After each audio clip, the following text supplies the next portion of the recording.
కడలి సత్యనారాయణ. ఈ పేరు వినగానే ఎవరో ప్రముఖ వ్యక్తి అయ్యుంటాడు, ఎవరో మగ వ్యక్తి అని అనుకుంటారు అందరూ.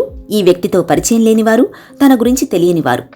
ఈ సృష్టిలో జ్ఞానమనేది సముద్రమంతా, అంటే కడలి అంతా అని పెద్దలంటూ ఉంటారు. ఆ దిశగానే సంగీత సాహిత్య జ్ఞానాన్ని సముపార్జించుకుని యుక్త వయసులోనే సినీ రంగంలో విశేష ప్రతిభ గల వ్యక్తిగా మన్ననలు అందుకుంటున్న కడలి సత్యనారాయణ ఒక మోడర్న్ అమ్మాయి. సూటిగా సుత్తి లేకుండా కథలు రాయడం ఆమె స్పెషాలిటీ. కడలి టీనేజ్ అమ్మాయిల్ని అబ్బాయిల్ని ఆకర్షించేలా కథలు రాస్తున్నారు. లెటర్స్ టు లవ్, కడలి కథలతో అందరి మదిలో స్థానం సంపాదించుకున్నారీ రచయిత్రి. అతి తక్కువ సమయంలోనే అత్యధిక పాఠకాదరణ పొందేలా రచనలు చేస్తున్నారు. ఈ ప్రపంచంలో అందమనేది సూక్ష్మమని, ప్రతి అంశాన్ని డీటెయిల్డ్గా రాయడం తనకిష్టమని తన శైలిని ప్రకటించుకున్నారీ యువ రచయిత్రి. కథ రాయడం కంటే ఫీలింగ్స్ రాయడం చాలా కష్టం. అయితే ఫీలింగ్స్ని కథగా రాయడం కడలికే సొంతం. ఈ సృష్టిలో ప్రేమ చాలా గొప్పది అంటారు. నేడు తెలుగు రాయడం చదవడం తక్కువైపోతున్న తరుణంలో తెలుగు అక్షరాన్ని నమ్ముకుని తన కెరియర్ని ఈ అక్షరం ద్వారానే నిలబెట్టుకునే ప్రయత్నం చేస్తున్న కడలిని చూస్తే గర్వంగా ఉంటుంది. చదువైపోగానే సాహిత్యాన్ని వృత్తిగా స్వీకరిస్తున్న కొద్దిమంది ధైర్యవంతులైన యువతీ యువకుల్లో కడలి కూడా ఒకరు. లెటర్స్ టు లవ్ అనే లేఖా సాహిత్యం ద్వారా సంచలనం సృష్టించి కడలి కథలతో ఒక ప్లెజెంట్ ఫీలింగ్ని కలిగించి ఈ కాలంలో వ్యాలిడేషన్ కంటే ఎక్స్ప్రెషన్స్ ముఖ్యమని గ్రహించి ఇంకా ఎన్నో మంచి పుస్తకాలు రాయాలనే సంకల్పంతో సాహిత్య రంగంలో తనకంటూ ఒక ప్రత్యేక స్థానం కల్పించుకుంటున్న కడలి కథా రచయిత్రిగా, పాటల రచయిత్రిగా, డైలాగ్ రైటర్గా మంచి గుర్తింపుతో రాణిస్తున్నారు. యువ సాహితీ తరంగం కడలి సత్యనారాయణ.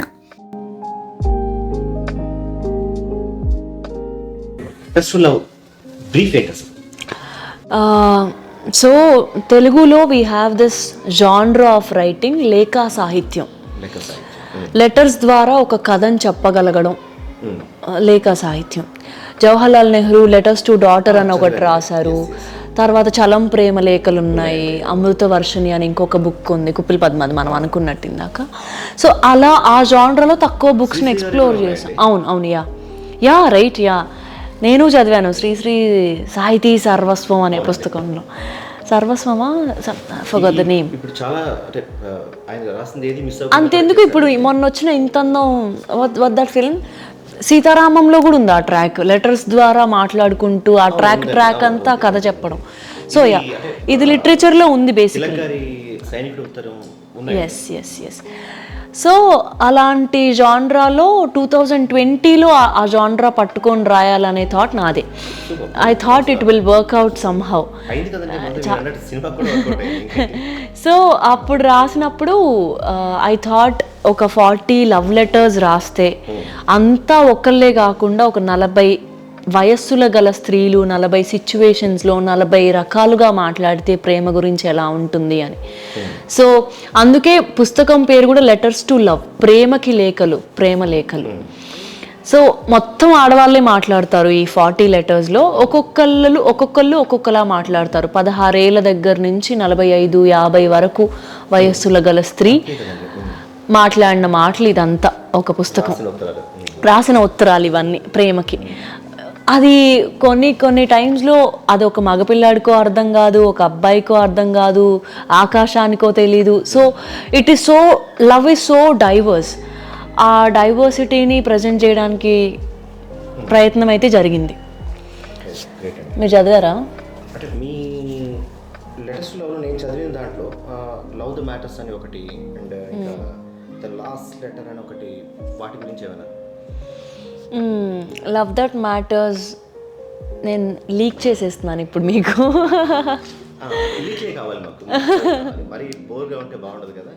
నేను కూడా చిరంజీవి గారు లాగా కెమెరా పట్టుకొని నేను ఆపుకోలేక మీకు ఈ లొకేషన్లన్నీ చూపిస్తాను. సరే, getting back. Love that matters అంటే మై ఫేవరెట్ లెటర్ ఆ బుక్లో. విల్ నాట్ టెల్ ఆ కథలో హస్బెండ్ ఉన్నారా, చనిపోయారా, దూరంగా ఉంటున్నారా, ఏమైందా అన్న బ్యాక్ స్టోరీ మనం రివీల్ చేయం కానీ but she's lonely. And at that ఆ టైంలో what if she's really following in love again, all over again. ఆ టైంలో ఒక అమ్మాయి, ఒక ఆడ మనిషి బేసికల్లీ నేను ప్రేమించాలనుకుంటున్నాను, నాకు ప్రేమ వస్తుంది, నేను దాన్ని అట్లీస్ట్ ఎక్నాలెడ్జ్ చేయాలి అని అనుకుంటున్నాను అని అనుకోని కానీ ఒక అడుగు ముందుకేస్తే ఆ అమ్మాయి ఆ ప్రేమని ఫీల్ అయ్యి ఎంజాయ్ చేసి, లేకపోతే ఏమంటారు సేషియేట్ అయ్యే దానికన్నా ఎక్కువగా జడ్జ్మెంట్స్ వస్తాయి. సో యా ఎగ్జాక్ట్లీ, ఆవిడ ఆ చుట్టూ వినిపిస్తున్న మాటల్ని, చూస్తున్న చూపుల్ని, జడ్జ్మెంట్స్ని, వీటన్నిటిని కూడా చెరిపిద్ది, ఇలా చెరిపి ఒక అడుగు ముందుకేసిద్ది. ఇదే నాకు ప్రేమ అని మాట్లాడుకుంటది. 45-50 వస్తే ఇప్పుడేంటి నేను అనర్హులన్నా కాదు కదా అని ఒక రెబెల్ మోడ్లో మాట్లాడిద్ది. ఆ రెబెల్ మోడ్లో మాట్లాడుతూ కూడా దూరంగా తప్పిపోయిన ప్రేమ ఏదైతే ఉందో, తను కోల్పోయిన ప్రేమ అయితే ఉందో ఆ ప్రేమకు చెప్పుకుంటూ ఉంటుంది, నీలాంటిది ఏదో ఇన్నాళ్ళకి నాకు కనిపిస్తుంది అని. సో ఆ ఇమోషన్ని పట్టుకొని చూసేవాడికి ఆ ప్రేమ ఒకలాగా అనిపించిద్ది, ఆ ఎమోషన్ ని తీసేసి జడ్జ్మెంట్ అనే ఒక కళ్ళద్దాలు నెత్తిని కొట్టుకొని చూసేవాడికి ఒకలాగా కనపడుతుంది. So I'm so sorry but this is what it is. లేదండి, అది జడ్జ్ చేయడానికి ఎవరు ఉండరు. ఎందుకు జడ్జ్ చేయాలండి? Yeah exactly, why do you have to judge? నేను ఒక పెన్ను పేపర్ పట్టుకొని ఏదన్నా ఒక ముందు పదం రాస్తున్నా అంటే నేను మెంటల్గా ఫిక్స్ అవుతా, 100 మంది జడ్జ్ చేస్తారు అయినా కూడా రాయి అని. I'm ready. అంటే అదే చలంగా చేసిన పని అదే కదండి. Yes my boy. Can I read if I can? తప్పకుండా చదవండి ఒకసారి. ఈ last paragraph is my favourite. జనాలందరూ ఈ వయసులో ఈవిడికి ఇవేం స్నేహాలు అని ఎన్ని వంకర మాటలన్నా, ఎన్ని సూదుల చూపులు చూసినా నాకేమీ తప్పనిపించట్లేదు, అలా నొప్పు అనిపించట్లేదు. నువ్వే ప్రతి నడకలో అడుగడుగునా వెనక్కి తిరిగి చూస్తుంటావు. ఏ నడక ఎక్కడ మలుపు తిరుగుతుందో తెలీదు, ఏ అడుగు ఏ గమ్యం చేర్చుతుందో కూడా తెలీదు. కనకాంబర్ రేకుల్లాంటి కనురెప్పలెత్తి చూస్తుండడం తప్ప నువ్వైనా నేనైనా ఏం చేయగలం? సో ఇక్కడ ఒక బ్యాక్ స్టోరీ ఉంటుంది అనమాట కనకాంబరం పూల తోట గురించి. ఆవిడికి అది గుర్తు తెచ్చుకుంటూ ఆ ట్రాన్సిషన్ లో అక్కడ ఎండ్ చేస్తుంది ఆవిడ. Okay, I'm being a new person but I will definitely not miss the old me అన్నట్టు. This is really my favourite letter. Glad you liked it. We should be friends. ఇంకా మిగిలిన ఇంకా కొన్ని ఉన్నాయి కదండి. Yeah, I can pick my favourites, కానీ నా favourites నేనే చెప్పకూడదు. అంటే అలాంటి కదండి, లాస్ట్ లెటర్ ఒకటి ఇంకా దిస్ ఇస్ నాట్ హ్యాపెనింగ్ అన్నట్టు ఉంటుంది. Yeah, this is not happening is also nice. అంటే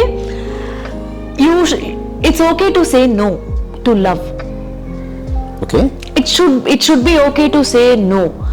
నీకు అది ప్రేమలాగా అనిపించకపోతే నువ్వు దాన్ని వద్దు ఆపు అని చెప్పడం కూడా ప్రేమే, సెల్ఫ్ లవ్.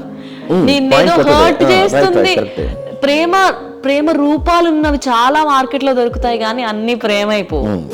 నేను రీసెంట్లీ ఒక మాట ఏదో రాశాను, అనకుండా పడకుండా మాటలున్నా గానీ ప్రేమ పేరు గల ఏది ఉండదు అని. మాటలు ఉంటాయి అనకుండా పడకుండా గానీ ప్రేమలో ఖచ్చితంగా అలాంటి అనడాలు పడడాలు జరుగుతాయి. సో దాన్ని ఒప్పుకోగలగాలి అని రీసెంట్ గా ఏదో వేరే దానికోసం రాశాను. So when I'm talking about this is not happening, this is a perspective from a girl where she is rejecting some kind of love and she says, అందులో నా ఫేవరెట్ మాట ఏంటి అంటే,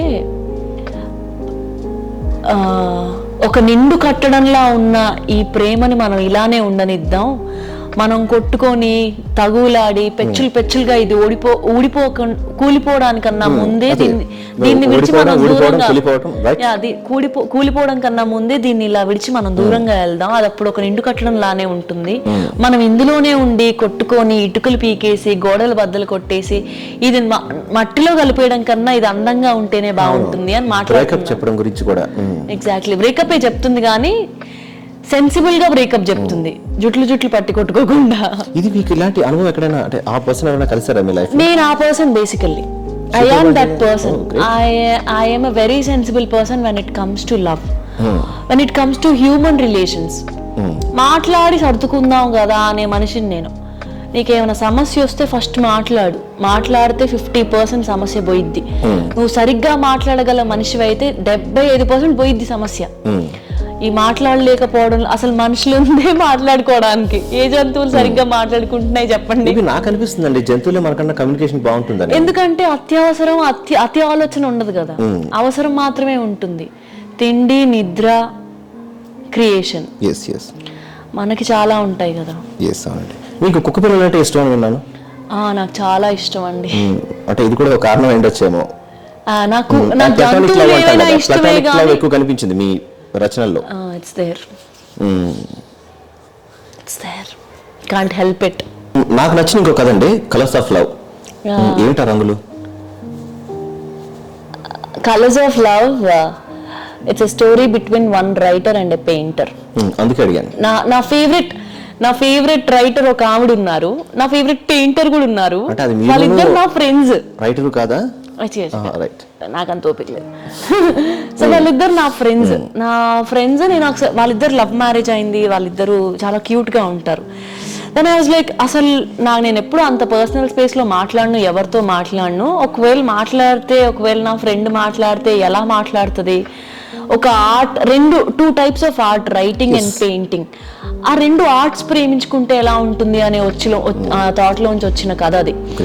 సో యా, విశ్వనాథ్ గారి సినిమాలో ఉందండి. మనం విశ్వనాథ్ గారి వర్ధంతి రోజు మాట్లాడుకుంటున్నాం. చెప్పండి, కంటిన్యూ. సో అంతే, యా. ఏం జరిగింది వాళ్ళిద్దరి మధ్య? మీకు తెలిసింది. కథ గురించి అడగట్లేదు, రియల్ లైఫ్ గురించి. మీరు వాటిని పాలిష్ చేస్తారని నా ఉద్దేశం. ఫ్రెండ్స్, నేను వాళ్ళనే అడగలేదు మీ లవ్ లైఫ్ ఎలా ఉంటుంది అని. వాళ్ళు ప్రేమించుకుని ఇప్పుడు వాళ్ళు ఎలా మాట్లాడుకుంటారో నేను ఊహించుకొని రాసిన కదా అది. అలా అంటారా? తప్పించుకుంటారు. ఇప్పుడు నా ఫ్రెండ్ ఉంది, చాలా బాగా అర్థమైందండి, మీరు తప్పించుకుంటారు, మీ ఫ్రెండ్స్ కదా. అలా నేను లేదు, నేను నిజంగానే మాట్లాడలేదు వాళ్ళతో. కావాలంటే ఆఫ్ కెమెరా వాళ్ళ పేర్లు చెప్తాను, వెళ్ళి అడగండి. అది అసలు అడగదు. నేను మాట్లాడనండి బాబు, నేను అసలు మాట్లాడను. మేబీ రైటర్ పెయింటర్ కదండి, మాట్లాడరు. అవునండి, వాళ్ళు మాట్లాడరు. ఒకళ్ళు గీస్తారు, ఇంకొకరు రాస్తారు. లేదు అంటే when I thought about this, I thought colours గురించి, ప్రేమకి రంగు, లవ్ ఇస్ లవ్ ఐడియా ఉంది కదా మీకు, bright colours, everything is love when they are in love. Love is love. దానికి ఒక బౌండరీ సెట్ చేసి, ఒక ఆడ మగ మధ్యలోనే ప్రేమ ఉండాలి, ఇలానే జరగాలి, పెళ్లితోనే అది ఇంకొక స్టెప్ అహెడ్ వెళ్ళాలి అనే అదేం ఉండదు ప్రేమకి. ప్రేమే. ఒక ఏమంటారు, హర్ట్ఫుల్ గా, డీమీనింగ్ఫుల్ గా, లేకపోతే దిగజార్చేదాగా రానంత వరకు ప్రేమ బాగుంటుంది. ప్రేమే.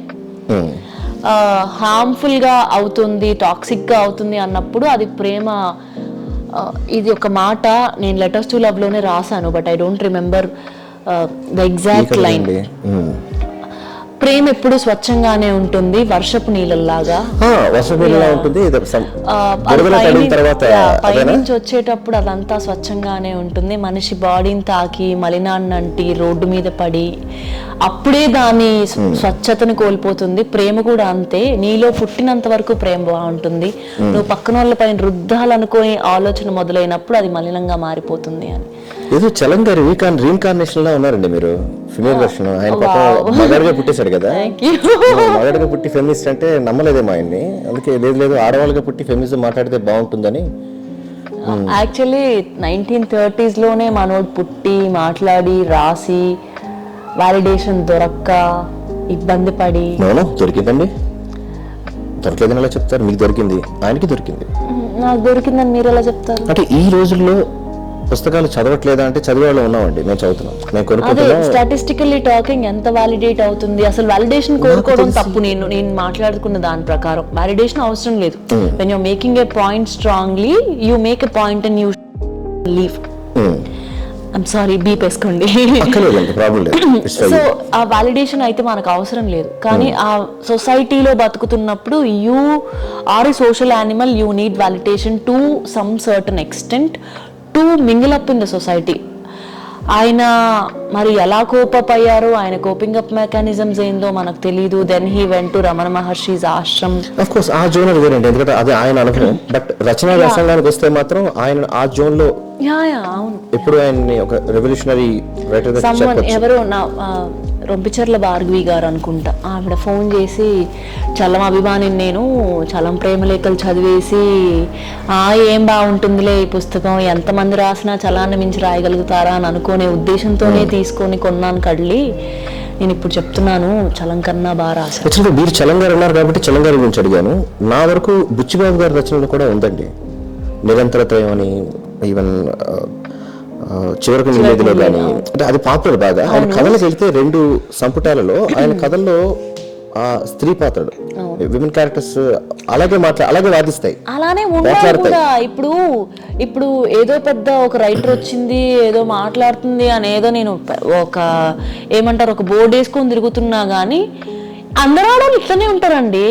Most of the women are like this. అంటే ఒకటి రాయాలి కదండి, రాయడం కల కదా, ఆలోచించడం అయితే అలానే ఉంటుంది అని అనుకుంటా. We share the same chromosomes. Aparna Thota అని ఇందాక ఒక రైటర్ నా ఫ్రెండ్, ఆవిడ ఏమంటుంది అని అంటే female human beings are reactions to their hormones. 10% మనం 90% ఆ హార్మోన్లు ఎట్లా చెప్తే అట్లా అంతా అలా బిహేవ్ చేస్తూ ఉంటాం మనం. ఇది అర్థం చేసుకోండి అంటే హార్మోన్లు లేని వాళ్ళు ఏం అర్థం చేసుకుంటారు కడ్లీ అని అంటుంది, which is actually true to certain point. మొత్తానికి మీ అనలేము రచయితలు, అదే మీ మహిళా రచయిత కలిపి మా మీద పడ్డారు, అర్థమవుతుంది. అసలు ఆ పడే అంత సీన్ లేదు. ఇకపోతే చలంగారితో కలిపి అంటే ఇప్పుడు వచ్చిన వాళ్ళలో అంటే కొంత ఎండబురి గారు కూడా రాశారు, మీకు గుర్తుందా? ఆయన క్యారెక్టర్స్ లో కూడా ఉంది, ఉన్నాయి. అలాగే రామలక్ష్మి గారు, ఆరుద్ర రామలక్ష్మి గారు, ఆవిడ రాసిన వాటిలో కూడా ఉంటాయి, అలాగే ఉంటుంది. ఇకపోతే మీకు రంగనాయకం గారు అంటే ఓకే ఆవిడ సాహిత్యం నుంచి వచ్చేసారు, బట్ ఇంకా మీరు ఇక బడ్డీ అనను, బట్ ఇప్పుడే కదా బ్లూమింగ్ స్టార్ట్ అయింది అది. It's there, but I don't think this is such new thing to the world. Or ఏదో మనుషులు చూడని విషయం కాదు, మనుషులు చూస్తున్న విషయమే, మనుషులు అనుభవిస్తున్న విషయమే. It's there in the society, it's there in social life. ఎంతవరకు బయటకు వచ్చి మాట్లాడుతున్నాం అనేది పాయింట్. ఇక్కడ కూడా నేను ఎప్పుడు ఒకటే మాట చెప్తా, అట్లంటే మెన్కి వివక్ష లేదా, మెన్కి మెంటల్ హెల్త్ ప్రాబ్లమ్స్ లేవా, మెన్కి డొమెస్టిక్ వైలెన్స్ లేదా, మెన్ ఇబ్బందులు పడట్లేదా అంటే నో, నేను వాళ్ళు పడట్లేదని చెప్పట్లేదు, వాళ్ళు పడుతున్న ఇబ్బందులు తక్కువ అని చెప్పట్లేదు, అది ఉంది. నేను ఖచ్చితంగా దాన్ని ఎక్నాలెడ్జ్ చేస్తాను. I feel sorry for you guys that you had to go through a lot of things.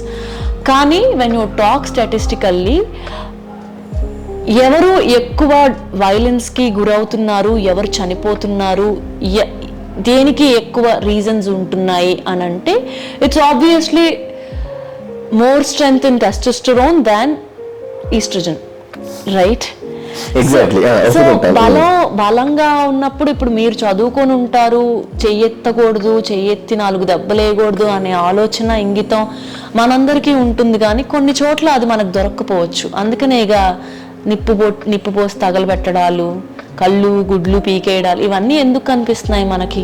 అబ్బాయిలలో కూడా అవి జరుగుతున్నాయి. వాటికున్న రీజన్స్ ఏంటి, అమ్మాయిలు చేస్తున్నారు అని కూడా నేను అర్థం చేసుకోగలుగుతా. ఎక్కువ ఏవి జరుగుతున్నాయి, ఎక్కువ ఏవి బయటకు వస్తున్నాయి, ఎక్కువ నాకైతే గుండె తరుక్కుపోతుంది. ఇంకా నన్ను జడ్జ్ చేసినా పర్లేదులే, కానీ I still think it's statistically more in women than men. Maybe coming out in me రచనలో ఎందుకు ఫెమినిజం కనిపిస్తోంది? ఎందుకు కనిపించకూడదు? We should all be feminist. ఏంటి నువ్వు నేను సమానం అని నమ్మడం పెద్ద సమస్య? ఇప్పుడు సమానమే, అలా అది రైస్ చేసినప్పుడు మాత్రం ఎక్కువ సమానం తక్కువ సమానం లాంటి మాటలు వస్తాయి. ఇప్పుడు ఒక బ్లాక్ లైవ్స్ మ్యాటర్ అనే ఒక మూమెంట్ జరిగింది, అక్కడ బ్లాక్ పర్సన్ ఒక అతన్ని చంపేసినప్పుడు తర్వాత వైట్ పీపుల్ కానీ లేకపోతే మిగతా వాళ్ళందరూ కానీ ఆల్ లైవ్స్ మ్యాటర్ అనే ఇంకొక మూమెంట్ స్టార్ట్ అయింది. అంటే సమస్య ఇక్కడ ఉంది కాబట్టి సమస్యను పాయింట్ చేస్తున్నప్పుడు సమస్య లేని చోట కూడా సమస్యలు క్రియేట్ చేసి అవి కూడా మ్యాటర్ అంటే మైండ్ లేదా మీకు? అది పాలిటిక్స్ అవుతుంది. ఎగ్జాక్ట్లీ. అంటే గుమ్మడికాయలు దొంగ ఎవరు అంటే భుజాలు తడుముకున్నట్టు అవుతుంది కదా. అది ఇక్కడ ఒక చనిపోయారు ఒక మనిషి, అందుకని బ్లాక్ లైవ్స్ మ్యాటర్ అని వస్తే లేదు all lives matter. I know dude, not all men అనేది కూడా ఇలాంటి కాన్సెప్టే. A few men are like this తెలుసు అంటే, yeah not all men, that's the same thing I'm telling you. Not all men, I also know. I'm pointing out people who are doing derogatory things.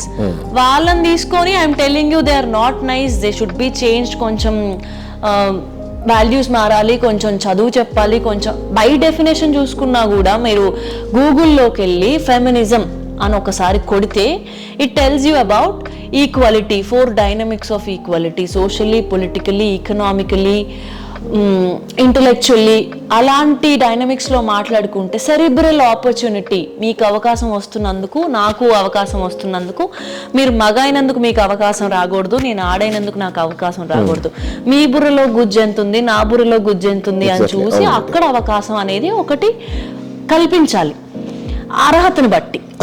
మేము అడిగేది అదే, ఇంకేమీ లేదు. అదే feminism అంటే దానికి పోయి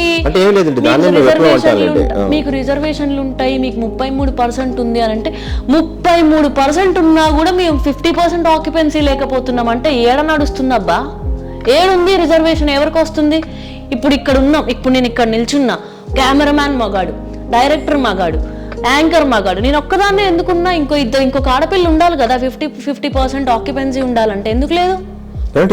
ఇంటర్వ్యూ చేస్తుంది మిమ్మల్ని అప్పుడే అర్థం చేసుకోవాలి. అదే నాకు అర్థమైంది. I totally get it. అంటే నేను ఏదో మిమ్మల్ని ఏదో అంటున్నాను కాదులే, కానీ these men have come forward and they started thinking about a woman who rights, what is she writing, what is she talking అనే. ఇప్పుడు నేను ఒక మీటింగ్కి వెళ్ళాను లాస్ట్ ఇయర్, నేను లెక్చరర్గా పనిచేసినప్పుడు, మహిళా సాధికారత దినోత్సవం, ఉమెన్స్ డే. సర్పంచ్ పిలిచారు, మగాడు. సర్పంచ్ ఆడ మనిషి, సర్పంచ్ మగాడు స్టేజ్, వాళ్ళ హస్బెండ్ స్టేజ్ ఎక్కాడు, నన్ను కంపేర్ చేయమని పంపించారు స్టేజ్ పైనకి. ఈవిడ 2 మాటలు మాట్లాడింది, ఆయన 90 మాటలు మాట్లాడాడు. ఆయన ఎందుకు మాట్లాడుతున్నాడు నాకు అర్థం కాల. అంటే నాకు అర్థమైన విషయం, పల్లెటూరులో ఇది జరిగింది, ఒక నార్మల్ పల్లెటూరులో ఆమె పేరుకు మాత్రమే ఆవిడ వార్డు మెంబరు లేకపోతే సర్పంచ్, చేసేదంతా మళ్ళీ మగాళ్ళే. ఈవిడ బయటకు వచ్చి అమ్మ లక్ష్మమ్మ, అమ్మ రామ్మ అని ఒక 4గురిని పోగేసుకొని పనిచేస్తే ఎంత లిబరేటింగ్ గా ఉంటుంది అనేది నా ఆలోచన.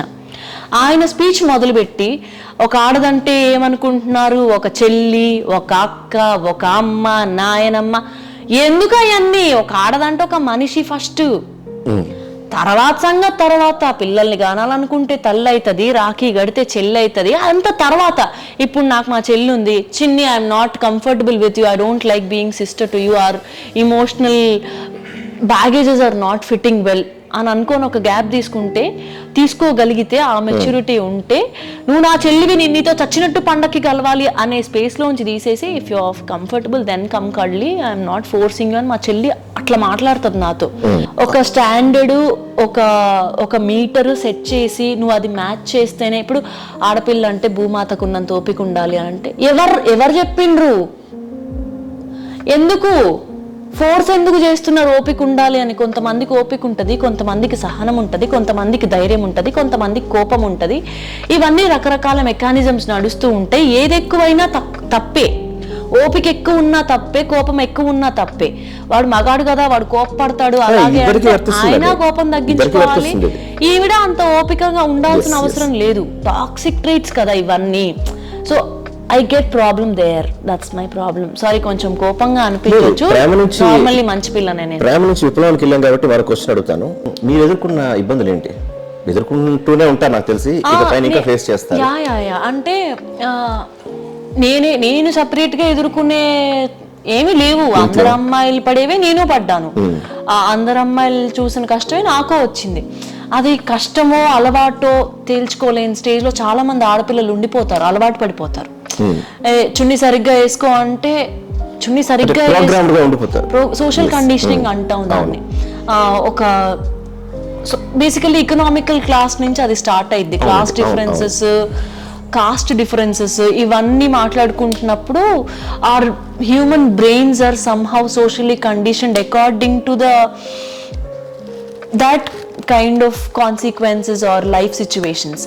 అలా కండిషన్ అయిపోయి గుర్తుపట్టకుండా ఇంకా మనం ఆడపిల్లలం కదా ఇలానే ఉండాలి అనుకునే మనుషులు మనకు తారసపడతారు లైఫ్లో.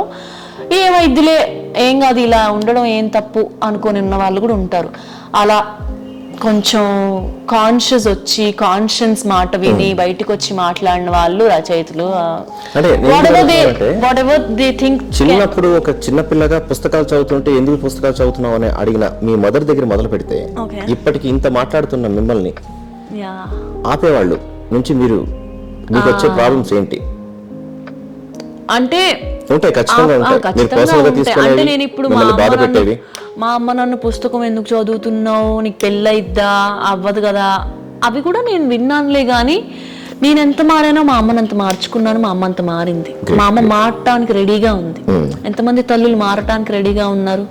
మా అమ్మమ్మ మారిందండి, గ్రేట్. మా ముసలిది మారింది. I'm very proud. నువ్వు ఇంటర్వ్యూ చూస్తూ ఉంటే నువ్వంటే నాకు ఇష్టమే ముసల్దాన. అదే బామ్మ నడిపిన విప్లవం కథలో బామ్మ ఆవిడ ఉండాలి. అస్సలు మా అమ్మమ్మ వేరే. సో స్టిల్ ఇప్పటికి కూడా నేను కొన్ని ఇబ్బంది పడతాను. జుట్టు ఎందుకు కత్తిరించుకున్నావు అని అంటే నేను కూర్చోబెట్టి మొన్న ఒక అర్ధగంట చెప్పా మా నాయనమ్మకి, ఇదిగో నేను కత్తిరించుకుంది నా జుట్టు మాత్రమే, నా బాడీ పైనుంచి పెరుగుతున్న జుట్టు, ఇక్కడ కట్ చేస్తే నాకు నొప్పి కూడా లేదు. నా చెయ్యి ఇరిగితేనో, నా కాలు ఇరిగితేనో, నా బుర్ర పని చేయకపోతేనో బాధపడు, ఎందుకంటే అది నిజంగా నాకు అవసరం. జుట్టు ఎందుకు కత్తిరించుకున్నావు అంటే వింటర్లో హెయిర్ ఫాల్ అవుతుంది, మెయింటెనెన్స్, నాకు డబ్బులు సరిపోవట్లేదు, స్పా ఖర్చులు ఎక్కువయ్యాయి. ప్రస్తుతానికి 4 years అయిపోయింది నేను జుట్టు పెంచుకొని. I wanted to be little more younger. ప్రేమ గురించి ఈ మధ్య సరిగ్గా నాకు ప్రేమ కథలు రావట్లేదు. I thought I need some changes in my life, emotionally, physically, అపారెల్లీ, మొత్తం అంతా ఆలోచించుకొని చేశాను. It's a small thing.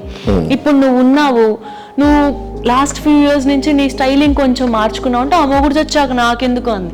మొగుడు చచ్చాక మొగుడు ఉన్నాడా అని కాదు, నువ్వు ఇప్పటికి కూడా నీ మాయిశ్చరైజర్ రాసుకుంటున్నావా, ఎందుకు నీ మొగుడు చచ్చాడుగా ఎందుకు రాసుకుంటున్నావు అని అడిగా. అయితే చర్మం పగులుతుంది ఎగ్జాక్ట్లీ. నాకు నేను 1.5 hour కామెడీ, స్టాండప్ కామెడీ రాసుకున్నా మా నాయనమ్మ మీద. ఆవిడ పేరు కూడా సైకో వివేక్ అని పెట్టా. ఒక ఫోటో ఉంది నా దగ్గర, కలద్దాలు వేసుకొని చాలా పాజ్ గా ఉంటుంది మా నాయనమ్మ. అది రిలీజ్ చేస్తా నేను ఏదైనా యూట్యూబ్ లో మాట్లాడి. I'll do this.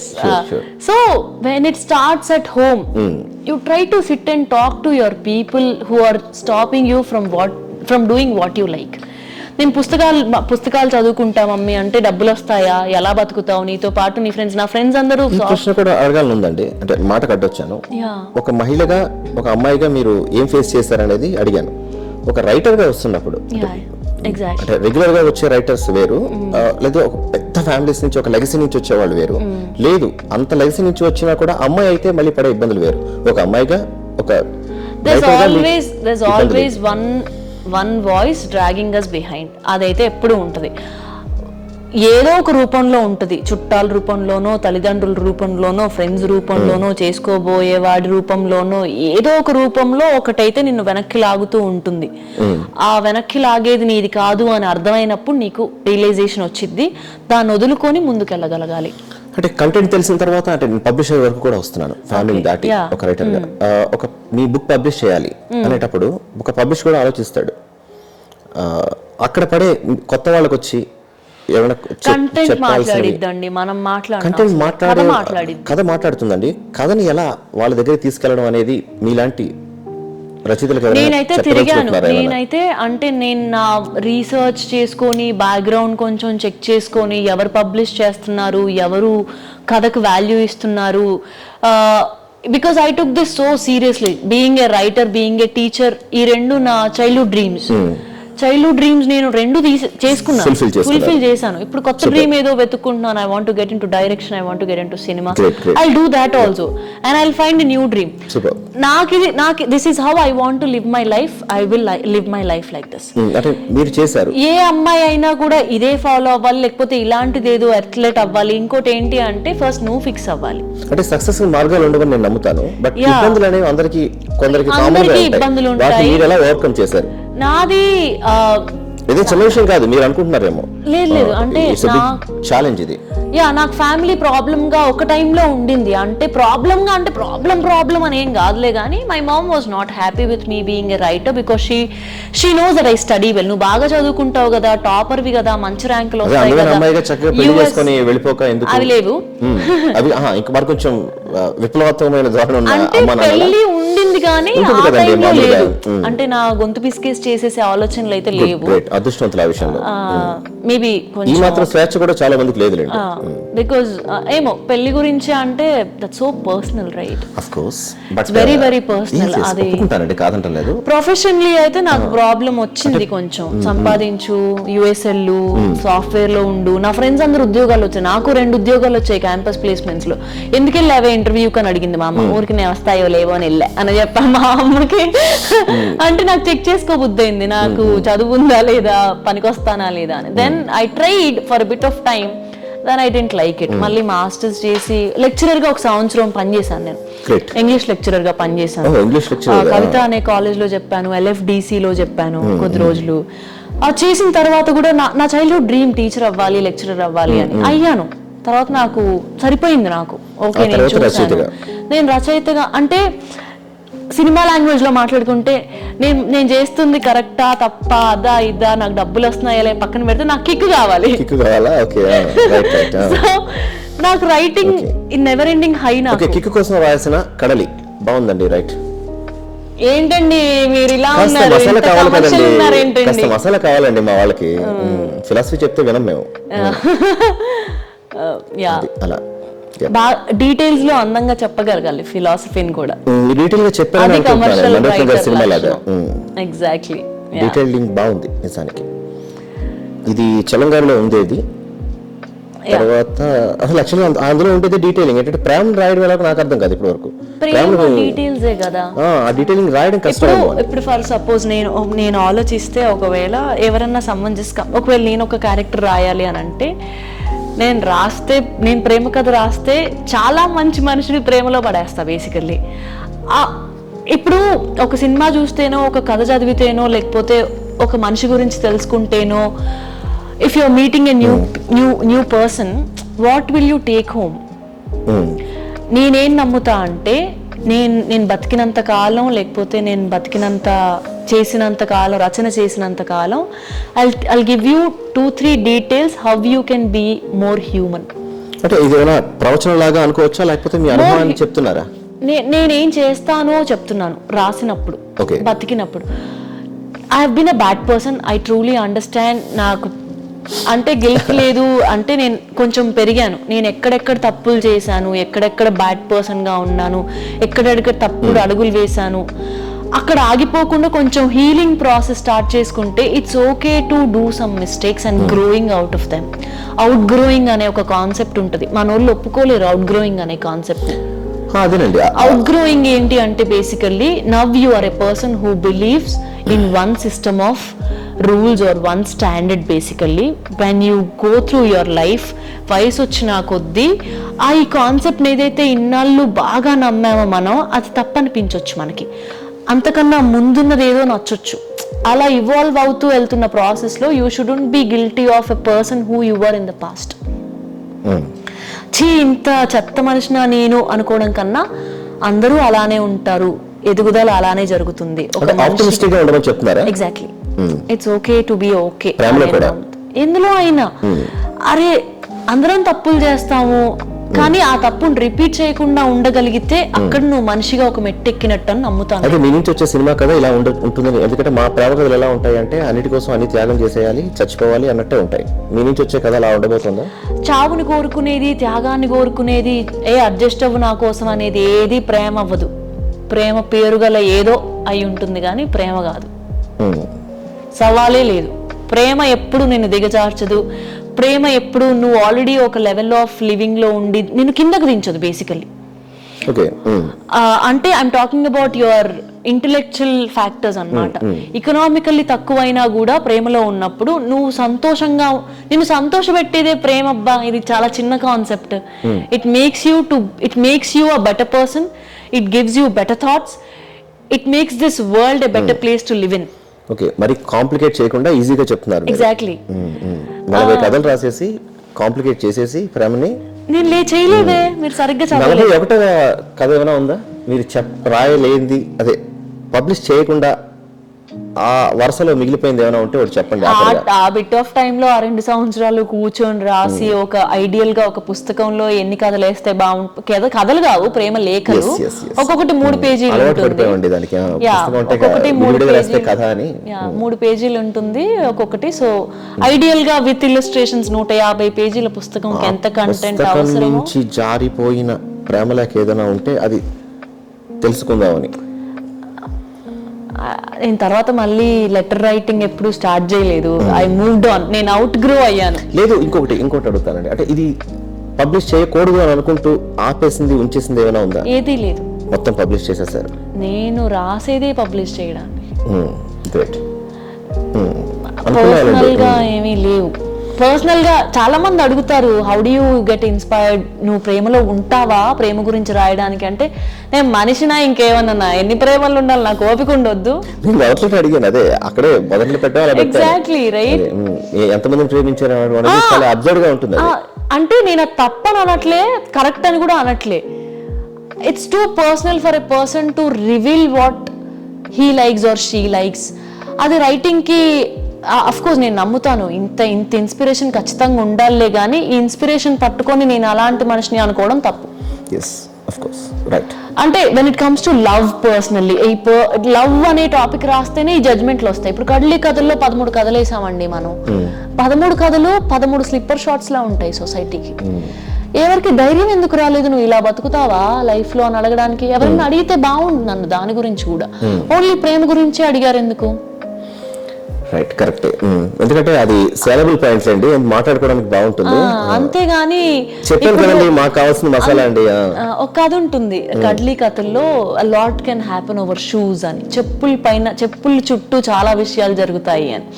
ఆ కథ నేను రివీల్ చేసేస్తున్నాను. కడ్లీ కథల్లో ఉంది ఆ కథ. అందులో ఏంటి అంటే, ఒక అమ్మాయి నడుచుకుంటూ వెళ్తుంది, కొంచెం వెనక, ఇప్పుడు కాదు 2020లో జరిగిన కథ కాదు,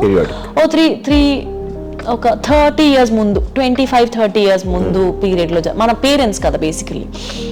సో అప్పుడు ఒక అమ్మాయి రోడ్డు పైన నడుచుకుంటూ వెళ్తుంటే, ఆ బండి పైన ఎవడో వెళ్తూ ఒక కన్ను కొట్టేసి ఒక ముద్దు అనేసి వెళ్తాడు. ఈ అమ్మాయి కొల్లు మండిపోయిద్ది, చేతిలో చెప్పులు కవర్ ఉంటది, చెప్పు తీసి వాడి మీద గిసిరేసిద్ది. ఆ అమ్మాయి పాటు నిసిరి కొట్టిద్ది. ఆ పాటు నిసిరి కొట్టి అమ్మాయి చేతిలో చెప్పులు కవర్ ఉంటుంది. అమ్మాయి పారాగాన్ చెప్పులు కొనుక్కొని నడుచుకుంటూ వెళ్తుంది, బాటానో పారాగానో ఏదో. వీడి పాపం ఆ బండి మీద వెళ్ళే వాడికి ఏం తెలుసు దీని చేతిలో చెప్పులు ఉన్నాయని. ఆ అమ్మాయి చెప్పు తీసి పాటు నిసిరి కొడితే వాడికి తగిలిద్ది. తగిలితే వాడు నన్ను కొడతావానే అని పలానా బూతులు మాట్లాడుకుంటూ అగ్రెసివ్గా ఇలా వస్తాడు ఈ అమ్మాయి దగ్గరికి. ఈ అమ్మాయిని ఒక 4 ఆడవాళ్ళు, ఒక ముసలాయన ఆపుతూ ఉంటారు ఆ రోడ్డు పైన, ఆ మూలం మీద దగ్గర. ఆ బండ్లో వాళ్ళు ఆపుతూ ఉంటారు. ఇద్దరి మధ్యలో జరిగే ఒక సంఘర్షణ ఈ కథ. ఈ కథలో అమ్మాయి చేతిలో ఉన్న దాన్ని తీసి ఇట్లా అంటది. అంటే it's just resistance. I understand, అది వాడికి తగిలింది, తగలలేదు, వాడికి దెబ్బ తగిలింది, ఫిజికల్ అబ్యూజ్ అనే పాయింట్ దగ్గరికి వెళ్తే she is also being abused sexually, right? అమ్మాయి రోడ్డు మీద నడవడానికి ఇబ్బంది పడుతూ చున్నీ 4 సార్లు ఇలా కప్పుకోవాల్సి వచ్చింది. ఆ అమ్మాయి నడిచే స్వాతంత్రం కూడా సరిగ్గా లేదు. జుట్టు ఇలా వెనక్కుంటే ముందుకేసుకొని తన రొమ్ముల్ని కప్పుకుంటది ఆ అమ్మాయి. అలాంటి సిచ్యువేషన్ ఒకసారి ఇదైద్ది, రెండోసారికి ఇదైతే, మూడోసారి ఓపిక పట్టలేక తీసి చెప్పేసినందుకు నీ అమ్మ అనుకుంటూ వస్తాడు వాడు, ఆ మాట అనుకుంటూ వస్తాడు. అప్పుడు కూడా వచ్చి 4 ఆపుతూ ఉంటారు. ఆ అమ్మాయి వాడు వెళ్ళిపోయింది, ఆ గొడవ సెటిల్ అయిపోయింది, ఆడు బండి వేసుకొని వెళ్ళిపోతాడు. ఆ అమ్మాయి నెక్స్ట్ మిగిలిన ఇంకొక చెప్పు ఉంటుంది కదా, ఆ చెప్పు డబ్బా ఇట్లా కింది సిరిగొట్టి ఆ చెప్పుని ఇట్లా తీసుకొని చేతిలో పట్టుకొని నడిచింది. ఇప్పుడు రండ్రా ఎవరు వస్తారో రండి అనుకుంటూ అమ్మాయి అలా నడుచుకుంటూ వెళ్ళింది. సో ఏంటి, నేను కావాలని నీ పైన విసరట్లేదు, నా అంతటి నేను నాకేదో మగాళ్ళ పైన ద్వేషం ఉండి విసరట్లేదు. నువ్వు నన్ను చాలా అన్కంఫర్టబుల్ చేస్తున్నావు నీ పనులతో, నీ మాటలతో, నీ చూపులతో. I need to resist. కప్పుకొని వెళ్ళిపోతే నాలాగా ఇంకొక పిల్ల కూడా కప్పుకొని వెళ్ళిపోవాల్సి వచ్చింది. నాలాంటిది ఇంకొక అమ్మాయి వచ్చి కొట్టిందనుకో, ఇంకొక 10 మంది రెసిస్ట్ చేశారు అనుకో, కొట్టమని నేను అనట్లేదు, 10 మంది రెసిస్ట్ చేస్తే, 20 మంది రెసిస్ట్ చేస్తే, రెసిస్ట్ చేస్తున్నారు అని నీలాంటి వాళ్ళకి అర్థమైంది. మొదటగా ఒక అమ్మాయి టీచర్ అయిందండి, టీచర్ రచయిత అయింది, రచయిత అయ్యి ఈ అమ్మాయి పాత్రలోకి ఆ రచయిత వచ్చేసి మరి చెప్పించి కొట్టేసింది మమ్మల్ని. ఇది రచయిత అవ్వక ముందు, టీచర్ అవ్వక ముందు రాసిన కథ. 2017-18 లో రాస్తే అరుణతార అనే ఒక మ్యాగజైన్ లో ఫస్ట్ ప్రింట్ అయ్యి నివారణ వాటి మీద ఆగు అనే కథను రాశారు కదా, ఆ కథ గురించి ఏమైనా ఏంటి అంటే ఆపేద్దాం అనుకుంటున్నారా కథ రాసి ఆత్మహత్యని? అలా ఆపగలిగితే ఆపేస్తాం. అంటే నేను మేబీ మనవంతు ప్రయత్నం అయి ఉండొచ్చు. 2019లో అనుకుంటా కొత్త కథ అని ఒక బుక్ కంపైల్ చేసినప్పుడు they wanted my story to be in. So అప్పుడు ఆలోచించి ఐ డోంట్ నో వాట్, ఏ ఆలోచన నుంచి ఇన్స్పిరేషన్ వచ్చిందో నాకు తెలియదులే, కానీ బట్ నాకు అప్పుడు కంటిన్యూస్గా నడుస్తున్న థాట్ ప్రాసెస్ ఎలా ఉండేది అంటే లైఫ్ అండ్ డెత్ మధ్యలో ఉండేది. అంటే పర్సనల్ లైఫ్ కాదు, అనలైజింగ్ వై దిస్ జీవితం is. అలాంటి ఆలోచనలు కొంచెం అప్పుడు ఆ టైంలో చదువుతున్న పుస్తకాలు అలా ఉండేవో, వింటున్న పాటలు అలా ఉండేవో. లైఫ్లో ప్రతి దాన్ని you give it a thought, మనకు తెలియకుండా కూడా. అది లైఫ్లో జరిగినప్పుడు ఆలోచిస్తామో, పక్కన వాళ్ళకి జరిగినప్పుడు ఆలోచిస్తామో, లేకపోతే ఎలా అని తెలియదులే కానీ నాలాంటి మనుషులు పనిగట్టుకుని ఆలోచిస్తారు. నేను కొన్ని విషయాల్ని ఒక వారం రోజులు ఈ విషయం న్యూస్ పేపర్లో చూసినప్పుడు, టీవీలో చూసినప్పుడు ఇవన్నీ చాలా కదిపేస్తాయి. కృష్ణశాస్త్రి బాధ అంతా ప్రపంచానికి బాధ, ప్రపంచపు బాధ అంతా శ్రీశ్రీ బాధ అని యోగ్యతా పత్రంలో ఒక లైన్ ఉంటుంది. అవును, ప్రపంచ బాధ అంతా నాదే. ఒక విధంగా చలంగారు రాశారు, చలంగారు ఫ్యాన్ మీరు. అలా అని కాదు, సంథింగ్ హర్ట్స్ మీ వే బియాండ్ అనిపిస్తుంది నాకు. అంటే అబ్బా, నేను కొన్నిసార్లు రోడ్డు మీద ఎవరికన్నా ఏదైనా జరిగినా కూడా నేను తట్టుకోలేను. నేను వెళ్ళిపోతా ఉంటా అక్కడి నుంచి. నా వంతు సాయం ఏదో చేసి నేను అక్కడి నుంచి త్వరగా రక్తం చూడలేను, కొంచెం సెన్సిటివ్. నేను చూడలే, నాకు బాధేసిద్ది. నేను ఏడుస్తా మూలకు కూర్చొని. నాతో వచ్చిన సమస్య అదే, జనాలందరూ ఏదో అటెన్షన్ కోసం ఏడుస్తుంది అంటే మీరు ఎవరు నన్ను చూడకపోయినా పర్లేదు, నన్ను వదిలేను, నేను మూలకు పోయి ఏడ్చి వస్తా కాసేపు. Exactly. So I kind of get too emotional with few things. When I'm super happy, when I'm super sad, when I'm super disappointed, when I'm super emotional, I write. ఆ కథలో ఏం చెప్పాలనుకున్నారు? ఆ కథలో సో ఆ టైంలో ఆలోచన ఇలాంటి డెత్ పైన, ఎవరో తెలిసిన ఫ్రెండ్స్ లో ఎవరో చనిపోవడం, అలాంటిది ఏదో జరిగింది ఆ టైంలో. Then I got I'm sorry to.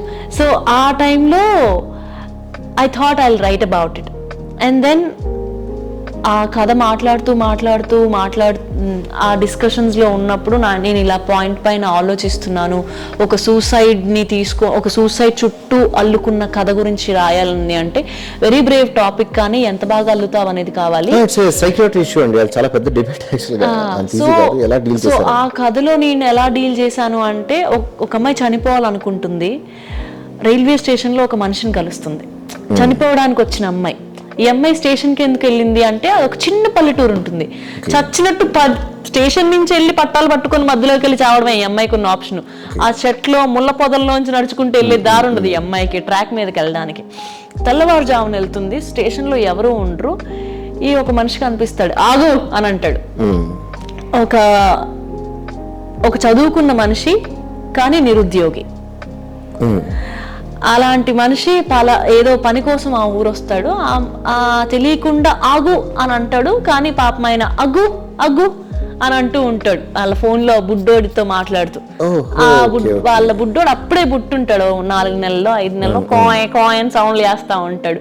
ఈ అమ్మాయి నడుస్తున్నది కాస్త వెనక్కి తిరిగి, నన్ను ఎవరో చూస్తున్నారు, నేను ఇప్పుడు చచ్చిపోకూడదని వెనక్కి ఒక మాట ఎవరో ఆపినట్టు అనిపించింది. ఆడి పేరు అగస్త్య అని ఒక పేరు ఉంటుంది ఆ బుడ్డోడికి. అలా ఒగ్గు ఒగ్గు ఒగ్గు అని ఆయన ఆడిస్తూ ఉంటే ఈయన ఆగు అంటున్నాడు ఏమో అనుకొని వచ్చి పక్కన కూర్చొని తెలియకుండా ఆ కాన్వర్జేషన్ లోకి వెళ్ళిపోయింది. ట్రైన్ వచ్చింది, ఆయన ట్రైన్కి వెళ్ళిపోతాడు. ఏమ్మా నువ్వు రావా అని అడిగితే, నేను సాయంత్రం బండికి వస్తాను అని చెప్పి చక్కగా నవ్వుకుంటూ ఇంటికి వెళ్ళిపోయింది. చచ్చిపోవడానికి వచ్చింది. So it's just it takes only one moment to realise what you are doing. మనం అనుకునే వాళ్ళు ఎవరో ఆ టైం కాని వాళ్ళేనా, ఆ క్షణం ఆపితే బస్ ఆగిపోతాయి. ఆ అమ్మాయి ఇంటికి వెళ్ళి మళ్ళీ ఆ అమ్మాయి ఆశల్ని, ఆ అమ్మాయి లైఫ్ ని అన్ని ఒక మూలకు కట్టేసి ఇంక నేను చచ్చిపోదాం అనుకున్నది కాస్త వెళ్ళి మళ్ళీ ఆ లైఫ్ ని తెరిచిద్ది, ఆ పెట్టెని తీసిద్ది, ఆ అద్దం తీసి కాటుకు రాసుకుంటుంది. అమ్మాయి యాక్టర్ అవ్వాలనుకుంటుంది, నేను ఇంకొక ట్రయల్ ఇస్తాను అని అనుకుంటుంది. సో అది నాకు చాలా పాజిటివ్ గా అనిపించింది. So it's my favourite story. Glad you asked about it. Thank you. What about mustards? Covid అప్పుడు, ఇది కోవిడ్ లాక్డౌన్ ఉంది. నేను ప్లాన్ చేసుకున్న దాని ప్రకారం 2019లో లెటర్స్ టు లవ్ వచ్చింది. I wanted to do one more book in 2020. I cannot travel, I cannot meet people, I cannot do anything. I was stuck at a place. And quarantine కానీ what is that lockdown has been very very very difficult నిజమేనండి, అందరికీ, coping అందరి up జీవితాన్ని mechanisms in people. చాలా మందికి suddenly ఒక group of people అంతా suicidal అయిపోయారు. Yes, yes, of course. చాలా ఇమోషనల్ గా మెంటల్ గా చాలా బ్రేక్ డౌన్ అయ్యాం మనం అందరం, ఎందుకో తెలియక. అలాంటి టైమ్స్ లో పని వెతుక్కోవడం స్టార్ట్ చేసాం చాలా మంది. నా ఫ్రెండ్స్ ఎంత I'm so proud, I'm so happy, I'm sorry for all the deaths that lockdown has taken. But ఎంతమంది వాళ్ళ ప్యాషన్ తీసుకున్నారంటే, పూడ్చుకోలేని చాలా మంది ప్యాషన్ ఏంటో అర్థమైంది ఆ 2 సంవత్సరాల టైం. చాలా మందికి, నాకు కూడా చాలా విషయాలు అర్థమయ్యాయి. నేను రాయడం తప్ప ఏం చేయలేను, నాకు అప్పుడే అర్థమైంది. ఆర్ట్ డైరెక్టర్స్, నా ఫ్రెండ్స్, నాతో వర్క్ చేసిన కొలీగ్స్ కూడా Exactly. వాళ్ళ ఆశలన్నీ ఉన్నాయండి చాలా. So yeah, I understand. కానీ ఒక హోప్ కు ఎంత నిరాశ ఉందో అంత ఆశ కూడా ఉంది. ఆ ఆశలోంచి వచ్చిన ఆలోచన, నేను ఎడిటింగ్ చేస్తాను అంటే నాకు అవకాశం దొరికింది. నేను 2 ఏళ్ళు కష్టపడ్డాను, పబ్లిషింగ్ హౌస్లు తిరిగాను, ఒక పుస్తకం వేయాలనుకున్నాను, ఆ పేపర్లు ప్రింట్ అవుట్లు పట్టుకొని తిరిగా నేను రోడ్ల పైన ఎండలో. నాకు గుర్తుంది, ఐ స్టిల్ రిమెంబర్. ఇది మార్కెట్ చేయదమ్మా, డబ్బులు రావు దీనికి, నేను అవకాశం ఇస్తాను కానీ నేను ఇది కొనుక్కోలేను, నీకు డబ్బులు ఇవ్వను అని అన్నాడు ఒక ఆయన. లేదని అన్నాడు.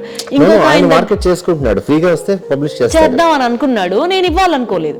తర్వాత ఇంకొక ఆయన దగ్గరికి వెళ్తే ఆయన, ఎవరు చదువుతారమ్మా నీ పుస్తకాలు, అసలు తిరిగి ఎవరు చదువుతారమ్మా, కొట్టమంటే ఒక 4 కాపీలు కొట్టిస్తా, 4 పోతే ఇంకోటి వేద్దాం అని అన్నాడు. అంటే ఒక 200 కాపీస్ వేద్దాం, తర్వాత ఇంకా వేద్దాం అన్నట్టు. మీరు కాన్ఫిడెంట్ గా ఉన్నారు. నేను ఇవ్వలే.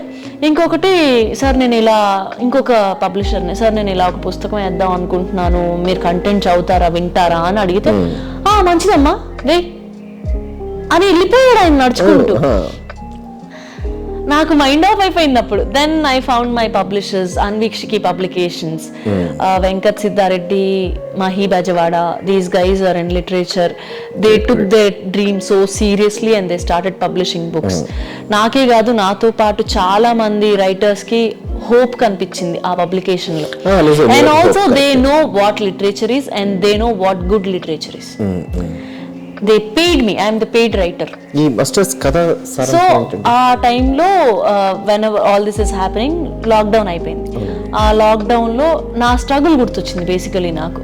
ఇప్పుడు నాలాగా ఒక అమ్మాయి పుస్తకం వేయాలనుకుంటే అమ్మాయి ఎన్ని రోడ్లు తిరగాలి? మళ్ళీ ఇటు వచ్చారు, ఆబ్వియస్లీ తిరగాలి కదా అమ్మాయి.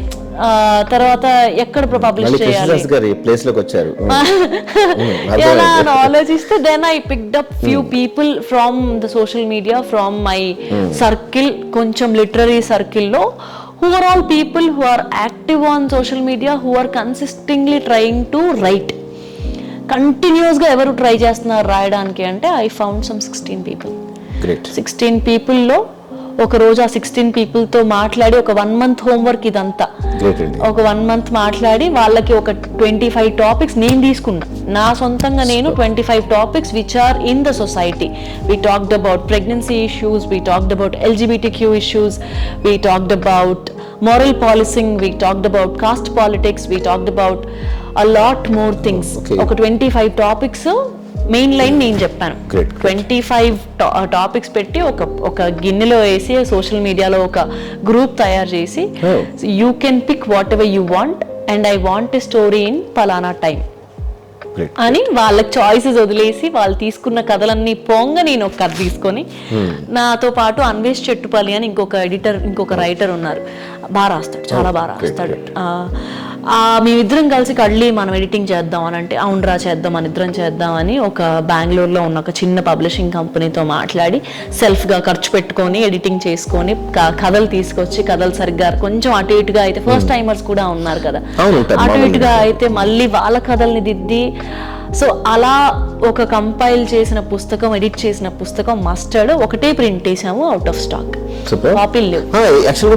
అంటే చాలా మటుకు అవుట్ ఆఫ్ స్టాక్, చాలా అవుట్ ఆఫ్ స్టాక్. ఏంటి ఇంతమంది చదివేస్తారు అంటే హ్యాపీ అవ్వను, నాకు హ్యాపీ కలిగించే విషయమే. బట్ ఒకసారి అనిపిస్తుంది ఏంటి నిజమేనా అంటే ఇంతమంది ఉన్నారు చదివే వాళ్ళు అని అనిపిస్తుంది. అంటే నేను ఒకటి నమ్ముతాను, హ్యాపీ అండి నేను ఒకటి నమ్ముతాను ఏంటి అంటే, సంహౌ తెలుగు కథ, తెలుగు పుస్తకం తెలుగు మనుషులకు దూరం అయింది అని నేను అనుకుంటాను. I'm not demeaning anything or నేను ఎవరిని అఫెండ్ చేయాలనుకోవట్లేదు. ఒకప్పుడు చదివినన్ని పుస్తకాలు ఇప్పుడు ఎవరు చదవట్లేదని నా ఫీలింగ్. సో తెలుగు పుస్తకం తెలుగు మనుషులకు దూరం అయింది, నేను పగబట్టి ముందుకు తీసుకెళ్తున్నా. అంటే ఒకటి వేరే నేను మనుషుల్లోకి తీసుకెళ్లాలని ఫిక్స్ అయ్యా. నెట్ అంటే ఇంటర్నెట్ అని కానీ ఇన్స్టా అని వీటి మీద పడి ఉండిపోయిన వాళ్ళే. అదే అందుకే అక్కడ కూడా పుస్తకాల గురించి మాట్లాడదాం కదా, yes. అక్కడ కూడా మార్కెట్ మంచి చేద్దాం. పాయింట్ వచ్చారండి. అంటే ఇన్స్టా అంటే గుర్తొచ్చింది, ఇన్స్టాలో కవిత ఏదో రాస్తున్నారు, వాట్ ఎవర్ ఐ రైట్, ఒక కవిత, ఒక తవిక, Yes, ఒక yes. తవిక బదులు నేను అలా అనుకోదు కదండి. అది మొత్తానికి కవిత, సారీ కవిత, చెప్పండి. చంటబ్బాయి సినిమాలో ఇక్కడ కత్తులు లేవుగా. ఆయన లాస్ట్ అమ్మా ఇక నేను ఈ పత్రికను నడపను అనుకున్నప్పుడు ఆఖరి సంచికలో నీ కవితలన్నీ వేస్తాము. అచ్చా, ఈ అవకాశం ఇవ్వకుండా మీరే ఇన్స్టాలోకి వచ్చి అందరు ఓకే చెవుల్లో పెట్టేస్తున్నారు అన్నమాట మీ కవిత, కళ్ళలో పెట్టేస్తున్నారు. సో ఒక మంచి కవిత చెప్పండి. నేను మంచి కవిత అడగడం తప్పేమో,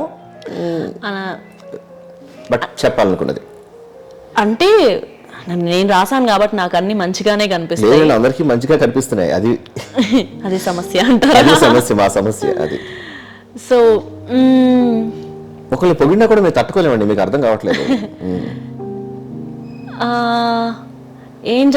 ఎలాంటి టాపిక్ గురించి కావాలి మీకు? ఎందుకు మళ్ళీ ప్రేమ దగ్గరికి వద్దాం, బాగుంటుంది. అందరికీ ప్రేమ అంటేనే ఇష్టం.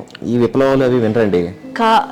శీర్షిక అంటే టైటిల్, తిరిగి రావడం. శీర్షిక తెలుగులో టైటిల్ అంటారు, ఇంగ్లీష్ లో టైటిల్ అంటారు. అంటే శీర్షిక అంటే మాకు ఏదో కొత్త పదంలా ఉంది, తెలుగు వాళ్ళం కదా, తెలుగులో టైటిల్ అంటారు. నేను కొంతమంది కొత్తగా రాస్తున్న వాళ్ళు లేకపోతే ఎప్పటి నుంచో రాస్తున్న వాళ్ళు కూడా నా కవిత శీర్షిక పేరు అని అంటారు. స్టేజ్ ఎక్కి మైక్ ముందు పేరన్నా శీర్షికన్నా ఒకటేగా, ఎందుకు మళ్ళీ రెండుగా అంటాం? సో నేను అందుకే ఎప్పుడైనా అందరూ మీలా అమర కోసం బ్యాచ్ ఉంటారు కదండి, నేను ఎప్పుడైనా ఈ మాట మాట్లాడితే చెప్తా శీర్షిక అంటేనే పేరు, టైటిల్ అని.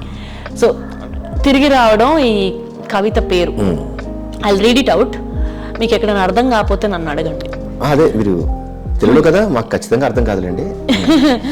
తిరిగి రావడం ఖచ్చితంగా అవుతుంది, పోయిందేది పోయినట్టే రాదు, ఇంకో తీరాన్ని వెంట తెస్తుంది. అన్నీ కలిసి ఉంటే అన్నీ కలిసి ఉన్నట్టే. అనకుండా పడకుండా మాటలున్నా ప్రేమ ఉండలేదు, ప్రేమ పేరు తీరు గల ఏదీ ఉండలేదు. తిరిగి రావడం మాత్రం ప్రేమే కదూ. రెండు జీవితాల కాలమంతా ఒక్కొక్కటిగా ఉండే వేరువేరు కథలు, వేరువేరుగా అనిపించే ఒకే కథ ప్రేమ కథ. నాకు నువ్వు నీకు నేను తప్పిపోయినప్పుడు ఇంటికి తిరిగి వద్దాం, ప్రేమ ఇంటికి తిరిగి వస్తుంది. నీకు నువ్వు నాకు నేను దొరకనప్పుడు మాత్రం ప్రేమనేటో పోనిద్దాం. తానే ఇంకో తీరాన్ని వెతికి మెచ్చి తాను మారి తన్ను మార్చి తిరిగి వస్తుంది. నీ ఇంటి మధ్యలో 6 మూరల చాప వేసి అందరినీ కూర్చోబెట్టి ఒక్కొక్కరి కథ విను, ప్రేమ ఇంటికి తిరిగి వచ్చిందని అప్పుడు తెలుస్తుంది. ఓ పని చేయండి, అది నాకు ఫార్వర్డ్ చేస్తే కొంచెం ఏదైనా గూగుల్లో చూసి నేను ఐ అండర్స్టాండ్. అంటే ఐ గెట్ దిస్ అలాట్. అంటే పుస్తకాల్లో రాసేది ఒకలా ఉంటుంది, కవితలాగా రాయాలనుకుంటాను కాబట్టి. సో నేను ఇంకొకటి ఏం నమ్ముతాను అంటే కథ వింటే బాగుంటుంది, కవిత చదివితే బాగుంటుంది. ఎగ్జాక్ట్లీ ఆ పదాలు మన నాలుగు పైన కూర్చుంటే అప్పుడు గానీ ఆ రుచి మనకు అర్థం కాదు. నేను ఫార్వర్డ్ చేస్తాను మీకు.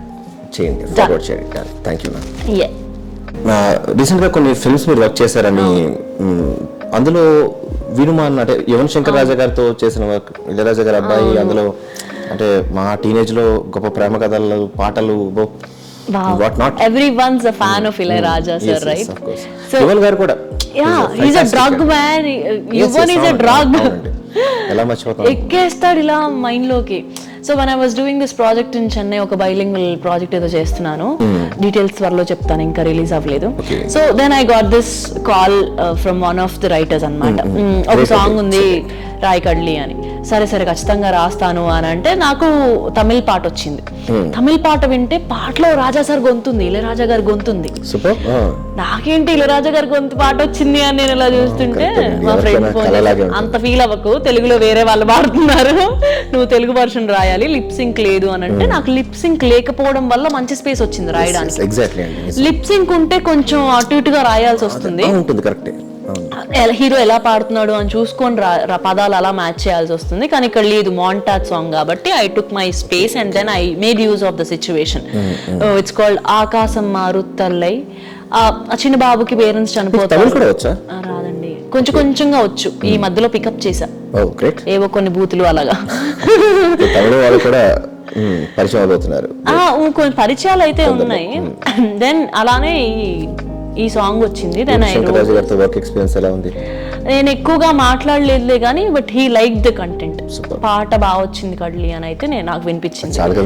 చాలు, ఇంకా అంతకన్నా ఏం కావాలి మనకి. And then the other writers who understand Telugu so well from that team, they were like ఎలా రాసావు ఈ మాట, ఫస్ట్ అందుకోవడమే ఆ మాట ఎలా రాసావు నువ్వు అంటే, ఆ లైన్ ఏంటి అంటే, ఆకాశం ఆ తల్లిదండ్రి చనిపోతారు, మేనమామ పెంచుతాడు నాకు చెప్పిన దాని ప్రకారం. సో అక్కడ ఆ పెరుగుదలలో వచ్చే పాట ఆ మాంటాజ్ ఏంటి అని, అప్పుడు ఆ లైన్ ఏంటి అంటే, ఆకాశం మారుతల్లై చనుబాలే వానజల్లై నీ నిండు నూరేళ్లకు తను కాపల. ఆకాశం మారుతల్లై చనుబాలే వానజల్లై నీ నిండు నూరేళ్లకు తను కాపలా. ఇది తమిళ్లో రాజా గారు పాడారు. నేను మనసులో పాడితే బాగుండు అని అనుకున్నా. బట్ సెంథిల్ రాజా అని ఇంకొక సింగర్ పాడారు. He has made 100% justice to the song. So కానీ చాలా మందికి ఇది ప్రైమ్ లో వచ్చేసేసరికి ఈ సినిమా థియేటర్ లో రాలేదు. So they don't know I wrote this song అని. క్లోజ్ సర్కిల్ నా ఫ్రెండ్స్ మణిశర్మ గారిది ఉంది కదా ఒకటి, రెండు ఉన్నాయి. మిస్టర్ కింగ్ అనే ఒక సినిమాకి ఒక సాంగ్ కోసం అప్రోచ్ అయ్యారు నన్ను. మామూలుగా అందరికీ ఉండే కాన్సెప్షన్ ఏంటి అంటే, ఈ అమ్మాయి ప్రేమ గురించి బాగా రాస్తుంది కదా అని వాళ్ళు కూడా నాకు ఒక ప్రేమ సో పిలిచి ప్రేమ పాట ఒకటి రాయాలమ్మా, నాకు చాలా డిఫరెన్సెస్ కనపడాలి, ఇద్దరు అమ్మాయిలు ఒకే అబ్బాయి గురించి రకరకాలుగా మాట్లాడితే ఎలా ఉంటుంది, వేరేలా ప్రేమిస్తే ఎలా ఉంటుంది, అది ఛాలెంజే. అది కొట్టేసా ఒక రోజులో, అది అయిపోయింది. Second song because just the team like my work, ఆ పదాలు అవన్నీ బాగా నచ్చేసి ఫస్ట్ టైం ఈ పాట లిరిక్ విన్నప్పుడు మణిశర్మ గారు ఇది హిట్ అని అన్నారంట. ఆయన నాకు మణిశర్ అన్నారు. డైరెక్టర్ వచ్చి ఇలా అన్నారు, ఇలా 2 చేతుల్లో జోబులు పెట్టుకుని ఇలా 2 steps వేసారు ఆ పాట ప్లే అవుతున్నప్పుడు అని అంటే, నేను ఆన్ ద క్లౌడ్ 9. అవునా అని అంటే, మళ్ళీ నెక్స్ట్ డే కాల్ వచ్చింది, ఒక ఫోక్ సాంగ్ ఉంది నువ్వే రాయాలి అని. సో నేను అప్పటికి ఫోక్ సాంగ్ ఒకటి రాసాను కానీ అది రిలీజ్ అవ్వలేదు. అచ్చు రాజమణి అని ఇంకొక మ్యూజిషియన్ ఉన్నారు, amazing guy. So does amazing work. So అక్కడ చేశాను, అది రిలీజ్ అవ్వలేదు. అది వచ్చుంటే బాగుండే అని ఆల్రెడీ ఆ ఫీల్డ్ లో ఉన్నాను. ఇంకొక ఫోక్ సాంగ్ అని I was like super excited, రాస్తాను అని. కానీ నాకు ప్రిపేర్ అవ్వకుండా నేను స్టూడియోకి వెళ్ళిపోయాను. నాకు స్టూడియో లొకేషన్ వచ్చింది, నేను స్టూడియోకి వెళ్ళాను. ఓకే, ఇలాంటి పుస్తకాలు పట్టుకొని తిరుగుతాను, వైట్ పేపర్లు పుస్తకాలన్నీ. నేను వెళ్ళి కూర్చుంటే సార్ మణిశర్ అక్కడ ఉన్నారు. హార్మోనియం పెట్టుంది ఒకటి, ఏది ఏం రాసుకొచ్చావు చూపించు అనేది ఒక టీచర్ స్టూడెంట్ కాన్వర్సేషన్ లాగా జరిగింది. కాన్వర్సేషన్ లాగా ఆయన అక్కడ కూర్చున్నారు, నేను ఇక్కడ కూర్చున్నాను. ఆయన నాకు ట్యూన్ ఇవ్వలేదు ఫస్ట్. మామూలుగా ఏదన్నా ఫోక్ లైన్స్ రాసుకుంటారా అంటే, నేను ఒక పదాలు ఏవో రాశాను. Obviously it's in the blood. రాసిన తర్వాత అది విని ఏంటది మళ్ళీ చెప్పు అని మళ్ళీ ఒకసారి రెండోసారి వినిపించిన తర్వాత దానికి నేను రాసిన దాని పదాలు అటు ఇటు కాస్తగా అటు ఇటు షఫుల్ చేస్తూ నా కళ్ళ ముందు నేను ఆయన అక్కడ కూర్చున్నాను, ఇక్కడ తాన రికార్డ్ చేసుకో అన్నారు. రికార్డ్ చేసుకున్నా నేను ఆ పల్లవిని. రికార్డ్ చేసుకొని రాయ్ అని అన్నారు. ఏంటి సార్ ఇదేదో ఎగ్జామ్ లా ఉంది నాకు, నేను ఎప్పుడు ఇలా రాయలేదు సార్, నాకు భయం వేస్తుంది. పైగా ఏంటి మణిశర్మ గారు అంటే, నేను ఒక హార్డ్ కోర్ మణిశర్మ ఫ్యాన్ ని. హెడ్ ఫోన్స్ పెట్టుకొని నేను వెంకటేష్ బాబులా ఫీల్ అవుతా చాలా పాటలు పెట్టుకుని, మేఘాలే తాకింది. సో అలాంటి అది చాలా టెన్షన్ కదా అలా రాయడం. సార్ నాకు ఒక 5 minutes వదలండి సార్, ఆ పక్క రూమ్ లో మూలకు కూర్చొని రాసుకొని వస్తాను అని. నేను నిజంగా ఆ పక్క రూమ్కి వెళ్ళి 5 నిమిషాల్లో ఆ పల్లవి రాసుకొని వస్తే ఆయనకు ఆ పల్లవి నచ్చింది. నచ్చి నువ్వు ఇప్పుడు ఇక్కడ పాజ్ ఇచ్చావు కదా లెటర్ లో, నేను కూడా ఇక్కడ పాజ్ ఇస్తా. ఏంటో మేమిద్దరం ఆడుకున్నట్టు చేసాం ఆ పాట వర్క్ అంతా, చాలా కూల్ గా చాలా హ్యాపీగా. ఇప్పుడు ఇక్కడ పాజ్ చేద్దాం, ఎక్కడికో నువ్వు పారిపోయినా అని. మళ్ళీ అక్కడ మ్యూజిక్ సెన్స్ ఎప్పటి నుంచి ఉంది అంటే ఉండాలి కదా. It's there from long. పాడతారా ఇలానే విన్నారుగా మీరు, అదే బాగుంది అందుకని అడుగుతున్నాను. మీరు ఫ్రీగా పాడేస్తామంటే. సో అలా ఈ పాట జరిగింది. This is going actually viral, మంచిగా వైరల్ అవుతుంది ఈ పాట. దిస్ ఇస్ కాల్డ్ రారా అనకండి, పాపులర్ అనండి. కంటెంట్ బాగుంటుందిగా. రారా నా మామ ఈ టైటిల్ లో, ఇది మిస్టర్ కింగ్ అనే సినిమా నుంచి. Like that I work with Sharma గారు. అంటే ఇంకా సిద్ శ్రీరామ్ గారి సాంగ్ అంటే ఆల్రెడీ పాపులర్ అయిపోయింది, విన్నాను. లిరిక్స్ ఏమైనా 2 లిరిక్ ముక్కలు ఒకసారి మీ నోటి నుండి. అందులో నా ఫేవరెట్ అది సిద్ శ్రీరామ్ పాడిన సాంగ్, అది ఇట్స్ ఫ్రమ్ ద ఫిల్మ్ #మాయలో. అవునవును, మాయలో అనే సినిమాలో అది సింగిల్ కార్డ్ నాది, నేనే అన్ని పాటలు అవునండి, సింగిల్ కార్డ్. తెలిసింది. సో ఆ సాంగ్ ఏంటంటే క్లైమాక్స్ సాంగ్, అది నేను చెప్పకూడదు, సినిమా రిలీజ్ అవ్వలేదు ఇంకా. ఆర్కే నంతిటకు మా ప్రొడ్యూసర్. సో ఇంట్రోస్పెక్షన్ సాంగ్స్ అంటే you know what's introspection, right? Checking yourself, questioning yourself. అంతర్మదనం ఏమంటారు, ఆత్మావలోకనం, ఇలాంటి తెలుగులో అర్థమే చావదు కాబట్టి మీరు అన్నట్టు. సో అలాంటి టైంలో క్లైమాక్స్ లో ఏంటి, ఇలా ఉండకూడదు కదా నేను, I have to be another person, right అనే రియలైజేషన్ లో వచ్చే సాంగ్ అది. సో అందులో 2 ఆర్ మై ఫేవరెట్ లైన్స్. ఆ లైన్స్ వినే మా డైరెక్టర్, నాకు తెలుసు ఆ లైన్స్, ఒకసారి ఆడియన్స్ కోసం. మా director was super happy. Exact నేను ఈ కథలో ఏమనుకున్నానో అదే వచ్చింది అని. నా పైన ఇన్నాళ్ళు ఉన్నా ఆ మేఘాలే తొలిగా ఎంత, ఆకాశం రంగంత మారి జారి, రంగంత జారి అద్దాలేవో పట్టిందట. సో అప్పటి వరకు I can't see myself properly, కానీ when I look up to the sky now, ఆ కార్ జర్నీలో ఉండే పాట, ఆ అబ్బాయి అలా రూఫ్ టాప్ నుంచి వచ్చి పైకి చూస్తాడు. So he sees his entire life in the sky. Introspection అక్కడ జరిగిద్ది. ఇన్నాళ్ళుగా నా కథలో నేను లేనేంటి అని అక్కడి నుంచి మరు పల్లవిలో, అనుపల్లవిలో తెలిసిందే తెలిసిందే కదే నాది అవునని, ఇకపైన మనలేనే పరాయైన పాత్రనై,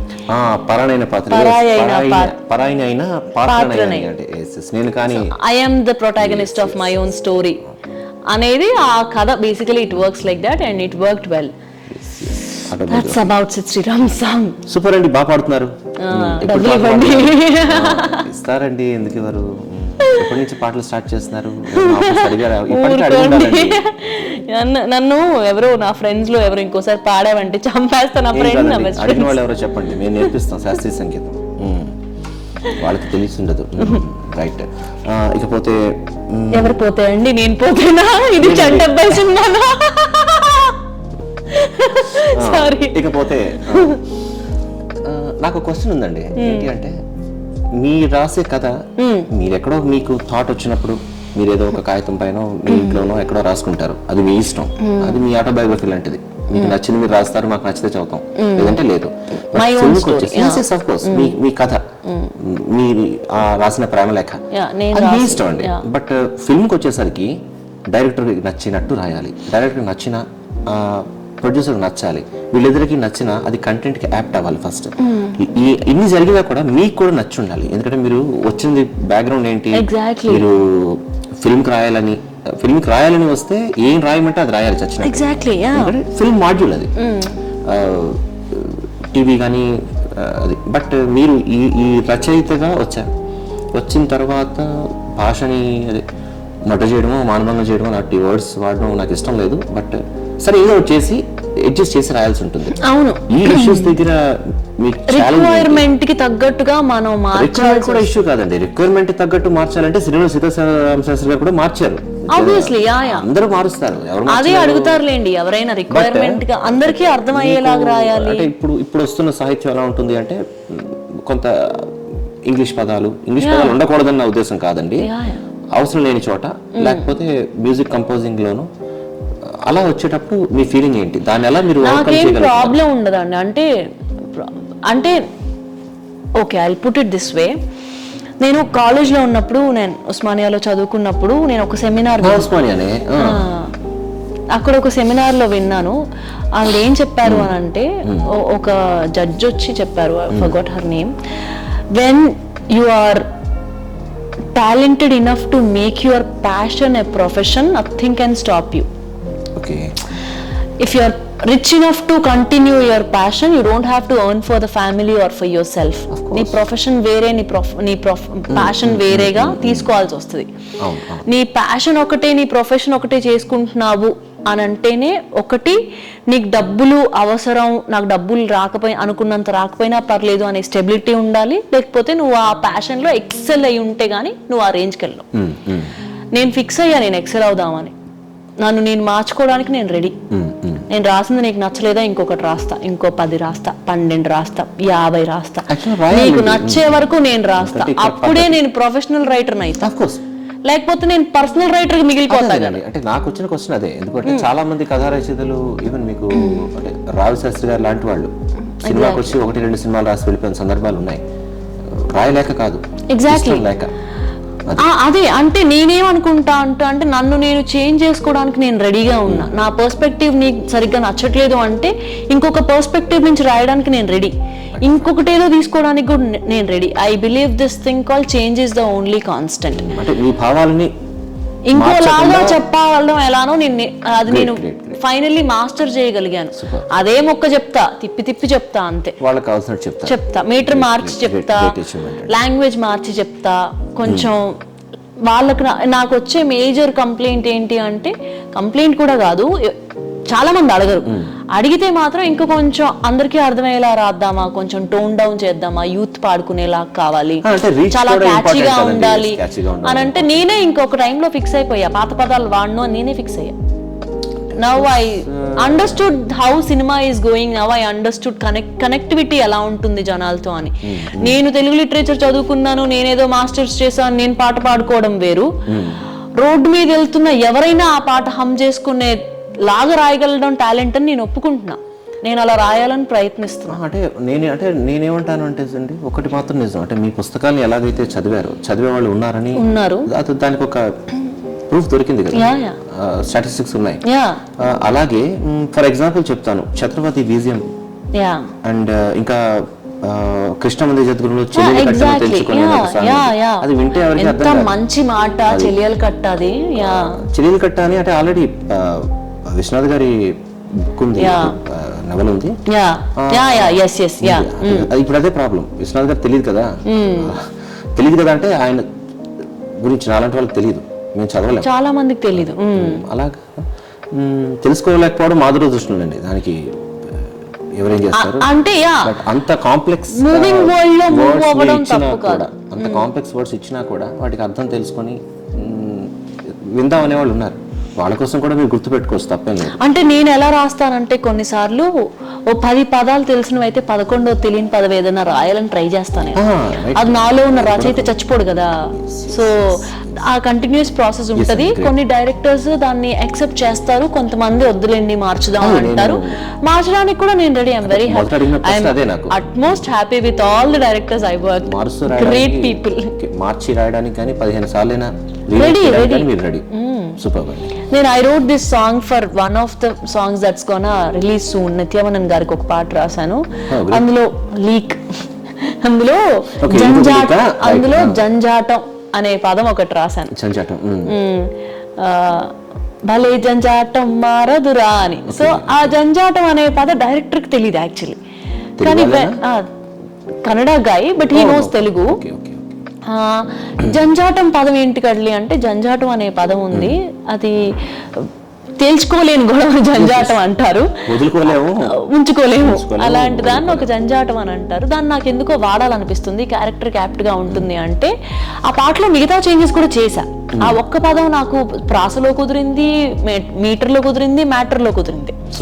సో నేను అందుకని సో నేను ఉంచుతానండి అని అంటే, he respected me and is like, if you are 100% with it, I'm also 100% with it. ఆ మ్యూచువల్ ఉంటుంది. నేను అది ఆ ర్యాపో మెయింటైన్ చేసుకుంటా, ఎందుకంటే నాకు so much respect if someone else also writes. నేను ఒక టైప్ ఆఫ్ రైటర్ ని, డైరెక్టర్ కూడా రైటరే కదా, వేరే స్టోరీ టెల్లర్. మనం మాట్లాడుకొని మనం మ్యాటర్ ని సరిగ్గా కన్వే చేయాలి, అది ఆర్ట్. దానికి నేను రెడీ. మాతో ఇలా ఒక అందమైన రైటర్, చివరికి మీరు కూడా అక్కడికే వచ్చారా? రాసే రైటర్ అండి, అది. థ్యాంక్ యూ అండి, థ్యాంక్ యూ సో మచ్. చూసారుగా మన యంగ్ టాలెంటెడ్ రైటర్ కడలి చెప్పిన విషయాలు. మా సత్యం 24 ఫ్రేమ్స్ ఛానల్ని సబ్స్క్రైబ్ చేసుకుని బెల్ ఐకాన్ని యాక్టివేట్ చేసి లైక్ చేయగలరు, షేర్ చేయగలరు.